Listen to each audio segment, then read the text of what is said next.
you already mentioned COVID, so Corona. I mean, what we talked about, all these products and these ways how to monetize your knowledge. I mean, this is now the time. If you're not still in there, I mean, maybe it's already too late, but you should think about how to monetize your knowledge in the digital world. That's very important.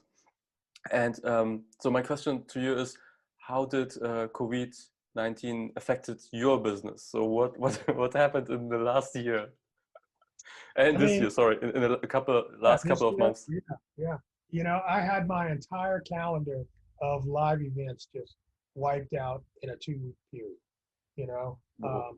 there was South by Southwest, and I started watching that starting to unravel. And they were like, maybe we're going to do it, maybe not. And then they finally pulled the plug. And they said, we're not doing South by Southwest. And the entire speaking universe stopped that day. Literally, everything, it was a domino effect.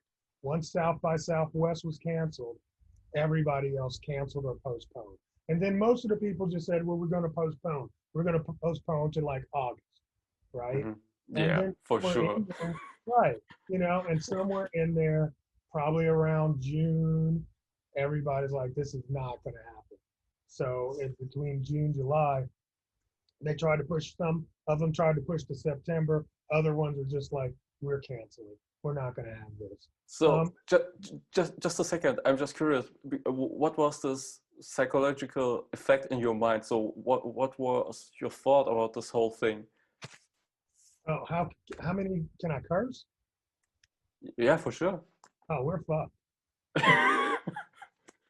Okay, that was the first reaction, and then? Yeah, that definitely was my first reaction.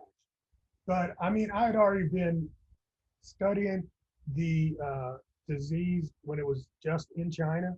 I was just interested in it because I do have an e-commerce business, and so I'd already recognized that that was hitting China just before Chinese New Year's. And Chinese New Year's always shuts down everything for 2 weeks.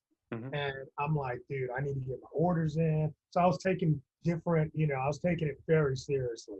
And when it looked like it was getting outside of China, I was like, okay, it's coming to America. So, I mean, I was prepared for that in terms of psychologically. Mm-hmm. It just happened so fast that nobody could really, I could just totally, I was like, wow, that's crazy. But I mean, um, I knew that there was going to be a good shift to online. You know, who knew that it was going to be Zoom?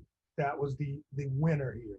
You know, there were a couple of other platforms Yes. that could have been the winner, or definitely were players in that. But Zoom just took off, man. You know, Skype's been here forever, and they didn't do what they needed to do to position themselves as the answer. You know, Yes. um, so it was for me, honestly, it was a relief because Really? Okay. Interesting. yeah, because there were projects when I talk about the coaching, the teaching, the training, the memberships, the live event, all of that. I've been wanting to do certain things, and I just didn't have the bandwidth because I'm getting on a plane every 2 weeks, you Yes. know, and flying somewhere, and I would just never finish some of the projects that were, you know, passion projects for me. So Because those they are because some of they the because they were not on priority, but through this necessity, it right. became it became priority. Yes. Very interesting. Yeah, Very exactly. cool.